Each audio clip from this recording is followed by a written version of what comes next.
ভিডিওটা দেখছেন সুরক্ষা ইলেকট্রিক অ্যান্ড মেশিন সান্তারাসের তরফ থেকে। আমাদের দৈনন্দিন জীবনের কিছু ভিডিও আমি আপনাদের সামনে তুলে ধরছি, কারণ আমাদের বাড়ি সাধারণত প্রত্যেকেরই কম বেশি তৈরি করতে হয়। গ্রামে গঞ্জে আমরা যেখানেই থাকি বা মিউনিসিপ্যালিটি যেখানে থাকি, বাড়ি প্রত্যেকের লাগে, কারণ এটা কলকাতা নয় বা ফ্ল্যাট বাড়ি নয় যেখানে ইঞ্জিনিয়ার থাকে, কিন্তু গ্রামের দিকে থাকে না। এখানে রাজমিস্ত্রিরাই ইঞ্জিনিয়ার। তাই আমি এখানে একটা কাজ দেখাচ্ছি। দেখুন, এই যে রুমটা ভবিষ্যৎ পরিকল্পনা ডেকোরেশন, এবং এখানে রাজমিস্ত্রির কাজটাও খুব সুন্দর হয়েছে। কোনো ব্যক্তি কাস্টমারকে ভয় দেখানোর জন্য সে ছাদে পাইপ ফেলেনি।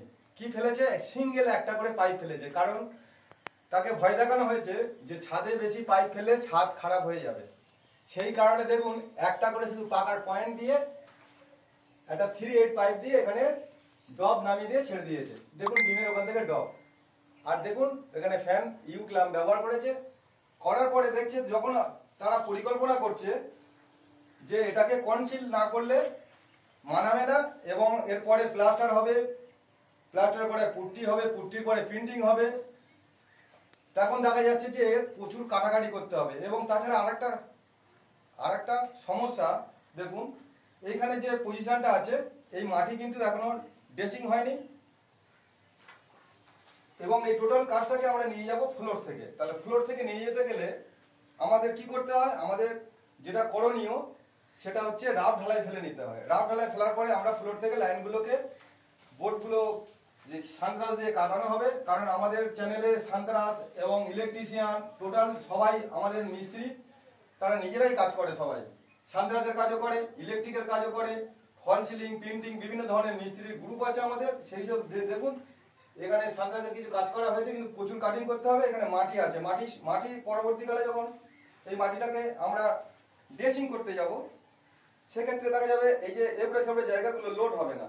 তাহলে আমরা আগে থাকতে যদি পাইপ বিছিয়ে দিই, কোনো রাজমিস্ত্রি লেবার এটাকে কেটে দিতে পারে। তাহলে যখন কেটে দেবে বা লিক হয়ে যাবে, তার মধ্যে সিমেন্টের ঘোলা ঢুকে যাবে ঢালাই ফেলার সময়, সেটা বিপদের সম্ভাবনা। তাই নিয়ম হচ্ছে যে কারুর কথা শুনে সিদ্ধান্ত নেওয়া ঠিক নয়।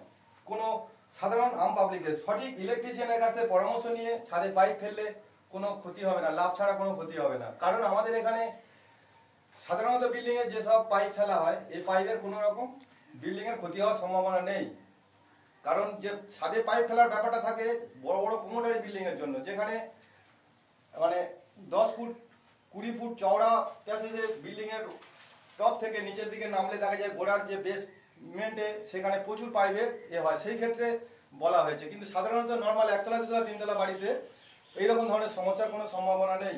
কারণ একটা হাফ ইঞ্চি ডায়ামিটারের পাইপ যদি একটা 10x10 কলমের মধ্যে যায়, সেক্ষেত্রে আহামরি যে গ্যাপ থাকবে তাতে কোনো বিল্ডিং এর ক্ষতি হওয়ার সম্ভাবনা থাকে না। কিন্তু সেই ভুলের কারণে পরবর্তী অপশন দেখুন, পরিকল্পনা যদি ঠিক থাকতো তাহলে এখানে দেখুন প্রচুর কাটতে হবে। প্রচুর কাটার পর তারপরে ফ্লোর কমপ্লিট নেই, তার জন্য একটা নতুন অপশনে যেতে হবে যাতে ভবিষ্যতে কোনো সমস্যা না হয়। আর ডেকোরেশন করতে গেলেই কনসিলে আপনাকে যেতেই হবে, সে যে যত বড় বিল্ডিং হোক আর যে কোনো কিছুই হোক না কেন। তাই সেই ভুলটাকে আমরা এখানে শুধরে নিতে এসেছি। আর এটা এরিয়া আমাদের এখানটা ঠিক ওই তালদি এরিয়ার মধ্যে কাজটা হচ্ছে। কাজটা সর্বদিকে ঠিক আছে, কিন্তু রাজমিস্ত্রির কাজও খুব সুন্দর। সমস্যা হচ্ছে একটা ইলেকট্রিকের যে সমস্যাটা রয়ে গেছে, সেটা আমরা সমাধানের জন্য সুরক্ষা ইলেকট্রিক অ্যান্ড মেশিন সান্তারাস তরফ থেকে আমাদের চ্যানেলের সঙ্গে যোগাযোগ করে আমরা এখানে এসেছি এবং এটাকে সলিউশন করে দেবো। কারণ এই ঘরের মধ্যে দেখুন এসি হবে, তাহলে এসি এবং এসি স্টার্টার বেড সাইডের দিকে, এবং বেড সাইড থেকে একটা রেগুলেটর যেটা পাখা কমানো বাড়ানো থাকবে। দ্বিতীয়ত ওখানে থেকে সুইচ থেকে একটা লাইট অফ অন করতে পারবে, এবং এলইডি টিভি ব্যবহার করবে। তার কেবল লাইনের ব্যবস্থা করতে হবে।